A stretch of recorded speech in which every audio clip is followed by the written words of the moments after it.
Pourtant, son président est, dirait-on, atypique. Les médias le surnomment le président le plus pauvre du monde. José Mujica, lui, préfère dire qu'il vit simplement et pour cause, il donne plus de 3/4 de son salaire mensuel à des œuvres de charité. Ancien guérillero socialiste, il a été emprisonné 15 ans sous la dictature militaire et il a échappé plusieurs fois à la mort. L'une de nos équipes l'a rencontré dans sa ferme près de Montevideo. C'est un reportage signé Rebecca Martin, Alice Pouya et Julien Terral. Loin des fastes de la résidence présidentielle, c'est ici que vit José Mujica, le président de l'Uruguay. Le seul président au monde à reverser 80% de son salaire à des œuvres de charité. L'homme pauvre, ce n'est pas celui qui n'a rien, c'est celui qui envie. Pour lui, rien n'est plus important que la vie. Et la simplicité, c'est la liberté. Une liberté pour laquelle il n'a cessé de se battre. Anarchiste puis leader des Tupamaros, un mouvement guérillero inspiré du socialisme des années 60, Mujica a payé le prix de ses convictions pendant la dictature militaire. Il a passé 15 années en prison. Ce fut très difficile. 14, 15 années très difficiles. Et je voudrais en profiter pour dire ceci à la jeune génération.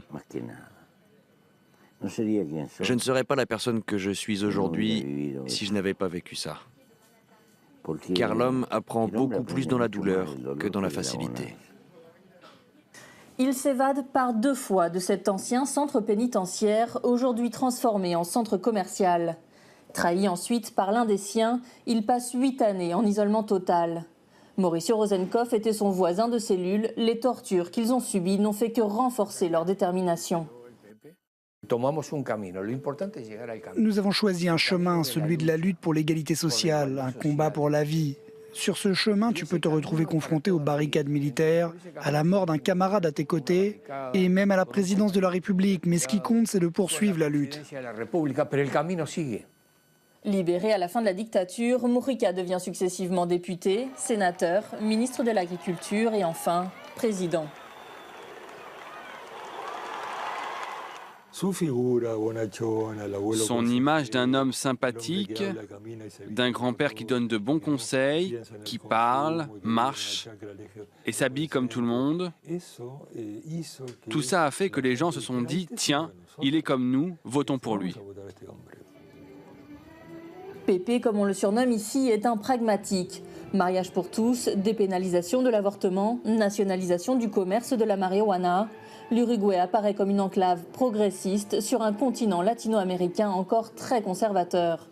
Mais sur le plan économique, la réalité le rattrape. Il n'applique pas son discours dans sa politique parce qu'il ne peut pas, parce qu'on vit dans un système capitaliste. Nous ne pouvons pas créer un cataclysme, parce que si le capitalisme arrête de fonctionner et de générer de la richesse, je ne peux plus prélever d'impôts aux plus riches pour répartir aux nombreux démunis. Parmi les critiques récurrentes, son franc-parler et son rejet du protocole, souvent sujet à polémique. Mais Mujica n'en a cure, fort du soutien de près de la moitié de la population, il poursuit son combat pour l'égalité sociale à son échelle, convaincu que le changement se fera à long terme. C'est l'heure à présent du journal des sports. On revient sur la grogne des clubs de foot contre cette fameuse taxe à 75% voulue par le gouvernement français. Mais d'abord du tennis et les derniers résultats du Master de Bercy. Richard Gasquet s'est qualifié pour les quarts de finale. On débute cette édition avec du tennis et le Masters de Bercy. Richard Gasquet